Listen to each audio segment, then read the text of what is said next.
অন্যায় যে করবেন তাকে শাসন করুন, ন্যায় যে করবেন, ভালো কাজ যে করবেন তাকে বুকে লইয়া থাক। আমার বাড়িতে রাত্রে 12টার সময় মনিরের বাড়িতে যেমন ঢুকতে পারেন, চেয়ারম্যানের বাড়িতে, এমপি সাহেবের বাড়িতে ঢুকতে পারবেন, কোনো অসুবিধা নেই। আমার লোকদেরকে এইভাবে পিটাইলো।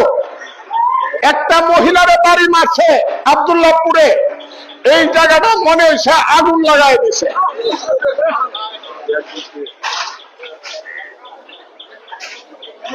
এখন দুইটা ছেলের জেলে রাখে আমি কেমনে আনন্দ করবো? তার মা বাবাই কাঁদতেছে না আমারে ভোট দেওয়ার কারণে তাদের জেল হয়েছে। এখন ওরে বলা উচিত না তুই গিয়ে এখন না আনলে পরে আমাদের কথা আছে। আমার কথাটা কি বুঝতেছেন আপনারা? এটা কেন ও করলো? আমিও অন্য কোন এই কাজটা কেন করলো যে লিস্ট দিয়ে মিলিটারি দিয়ে আমার 24 টেনের লোককে সে পিটাইলো? তা না হলে আমার বুড়ের বেশ কমতো 1.5 লাখের উপরে, বুঝছেন? এইটা হয়তো আমার বুড়ের বেশ কম, সারা বাংলাদেশে আমি ফার্স্ট হইতাম, সবাই জানে।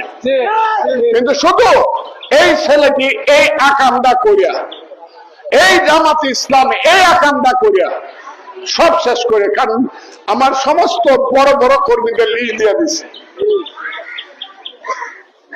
এমনকি আমার চেয়ারম্যান পর্যন্ত।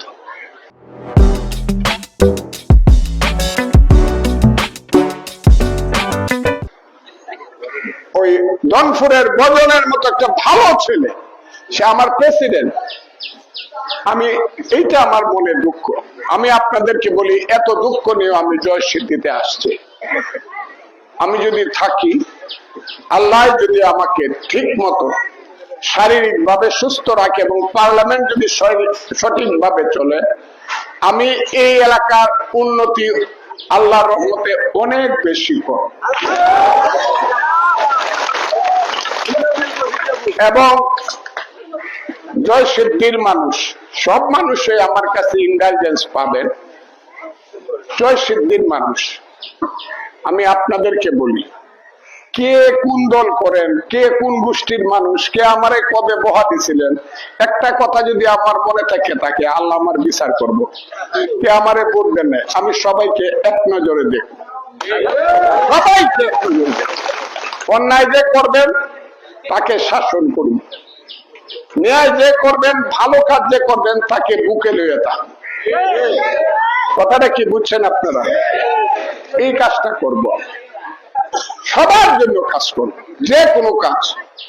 আমার বাড়িতে রাত্রে 12টার সময় মনিরের বাড়িতে যেমন ঢুকতে পারেন, চেয়ারম্যানের বাড়িতে, এমপি সাহেবের বাড়িতে ঢুকতে পারবেন, কোনো অসুবিধা নেই।